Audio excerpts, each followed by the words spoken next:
Today we're going to look at a couple of things. We're going to familiarize ourselves with the terms ascending and descending.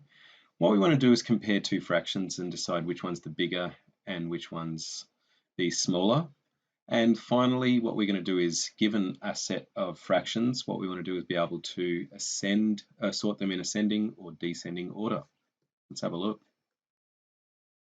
So the first problem is which one's bigger, 2/3 or 3/5? Okay, and that can be a little bit hard to visualize. Now, I know that 2/3 is bigger than 3/5, and I'm using a decimal comparison model. So 2/3 I know is 0.6 recurring, or 0.666.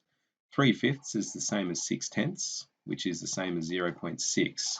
So I know that that is less than that. Okay, but what's another way that I can do that without knowing the decimal interpretation? Well, the method we use to compare fractions is to make the fractions the same, have the same number of parts. Okay, so notice that we've got 2/3 here and we've got 3/5 here. They've got different parts. But what about if I use my knowledge of equivalent fractions? I'm going to multiply this by 5 and multiply this by 5. Now that gives me the equivalent fraction 10 parts out of 15. So 10 parts out of 15 is exactly the same as 2 parts out of 3. Now for this one here, what I'm going to do is multiply this by 3 and multiply this by 3. So this is the same as 9 parts out of 15. So this one here is 2/3 is the same as 10 parts out of 15, and this one here is 9 parts out of 15.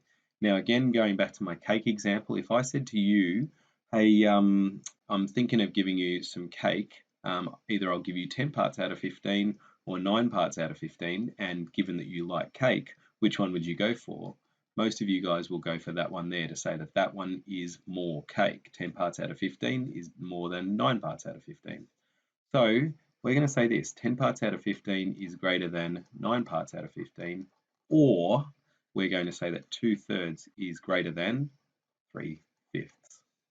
So prove your answer is correct using calculations and or a diagram. Well, that's exactly what we've done there. So place these fractions in order from smallest to largest, showing you working. So here's our fraction half, followed by a quarter, followed by a third. So half is actually the largest, a quarter is that's the smallest, and a third is the second smallest. Now, again, how are we going to do that? Well, it's got to be better than, well, I just know. Okay, so how we're going to do it is to find a common, what we call a common denominator, or fractions of the same parts. Okay, so this one here, I'm going to multiply this by 6. This one here, I'm going to multiply it by 3. This one here, I'm going to be multiplying it by 4. Now, why those numbers? Well, I've noticed that 2, 4, and 3 all go into 12. Okay, so I'm going to make it out of 12 parts, and that's going to make it really easy for us to compare. So this fraction here, I'm going to rewrite them now. That's 6 parts out of 12 is a half. A quarter is 3 parts out of 12. And a third is 4 parts out of 12. So this one here, that's a half. That's a quarter, and that's 1/3. So which one is the smallest, or ascending order means smallest to largest? So this one here is the smallest. So we're going to say a quarter is the smallest, so that's 3 parts out of 12. The second smallest is a third, that's 4 parts out of 12, which is, I have to write that, which is a third. And then finally we've got 6 parts out of 12, which is a half. So there you go, girls.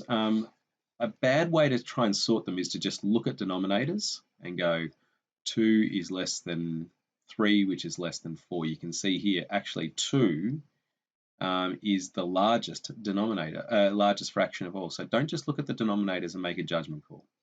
Okay, this one here, what I can see is 7 is going to go into 21. And this is interesting. How are we going to do this one? I think we might have to 14, 28. Here's my method to do this one. Okay, I'm going to multiply this one by, and this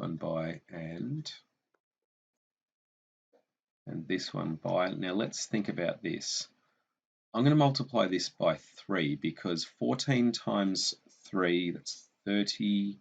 3 fours are 42. Okay, so 42 is what we call our common denominator, or the parts that we want to make each of these. Now, why 42? Well, it's the easiest number to convert these all to. Okay, if I can multiply through by a whole number in the numerator and the denominator. So I'm going to multiply that by 3 and multiply that by 3. This one here, I'm going to multiply that by 2, multiply that by 2. This one here, I'm going to multiply now 7 times 6, 7 times 6. So that's going to make the following fractions. We're going to get 30 over 42.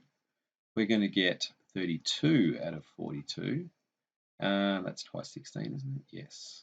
And we're going to get 27 out of 42. All right, now what we can see is this one here is the smallest. That's 9 parts out of 14. That's the smallest. The second smallest is 30 parts out of 42, which is 5/7. And the largest is this one here, 16 parts out of 21. Now, if you've got a strange sense of deja vu, this is exactly the same problem. All right, so that's it for today. So go and apply your knowledge there to that. And don't forget that if you finish that work there, hit this problem up here. Again, these came from a great Peter Sullivan activity book on fractions, and they really test your understanding of these things.